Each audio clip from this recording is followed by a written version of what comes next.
powder daw yon na kahit basa-basain mo daw yung mukha mo, eh mahirap daw matanggal yung powder. Totoo kaya? Gayahin natin. At dahil dyan, syempre, andito na. Ito-try na natin kung totoo nga bang waterproof to. Nagamit ko na to before, pero hindi ko alam na waterproof daw pala talaga to. Kakagising ko lang, so bago ako maligo, gusto kong i-try kung totoo nga bang waterproof to. Kaya wala tayong mic for today's video. Pagpasensyahan nyo na kung medyo anong ating audio, okay? Bare face lang po yan. Walang kahit na ano, sunscreen, moisturizer, wala. As in, walang kahit na ano. Ayan, o, diba? Kita niyo pa ako sa lumen. From Safe Lady nga pala, ito ha. Nalagyan ko na yung buong mukha ko, hindi ko nilagyan yung leeg ko. Let's go, i-try muna natin. First time kong maligo sa harap ninyo, day. Anong kinalabasan? Natanggal ba? Wait lang. Di ako makahiya. Mainit pa tong tubig, ha? Nagpalit lang ako kasi nakikita yung ano ko dito. Baka tayo ay ma-violate. Pero ganyan pa rin naman yung itsura ng aking mukha. Andyan pa rin yung powder, in fairness.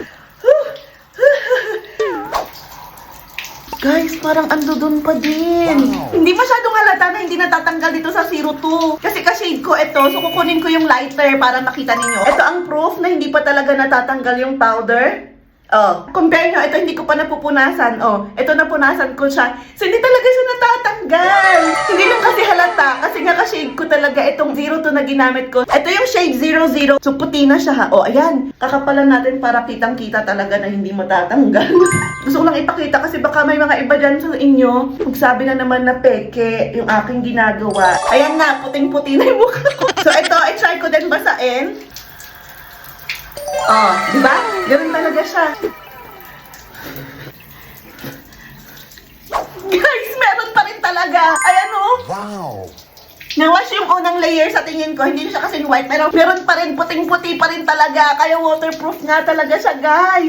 So ngayon, naniwala na ako pagkatapos ko maligo sa harap nyo, di ba? Ang nagustuhan ko pala kasi dito, kaya din kinuha ko kasi may SPF 30 din siya. Tapos oil control, kung oil control dahil combination yung aking skin type. Medyo ma-oily ako dito sa mga T-zone tsaka dito. Eh, perfect na pagka all day kong ginagamit. Pagka pang natural looking ko siyang ganyan. Tingnan nyo, oh, ang puti-puti pa rin ang mukha ko. So, ayun lang, napatunayan natin na waterproof talaga itong Pearl Flawless Powder ng Safe Lady. Perfect na pag may activity ka sa labas all day, o kaya naman magja-jogging, magsa-swimming, or whatever. Ayan na, gamitin mo na to. Napakaganda niya. Again, ito yung C02, yung shade ko, Natural Beige. At ito naman yung C00, kung puting-puti lang na yan. Kung gusto mo rin to, you know the drill, ilalagay ko na lang sa yellow basket or sa comment section kung saan makakabili. Bye, paliligo na ako.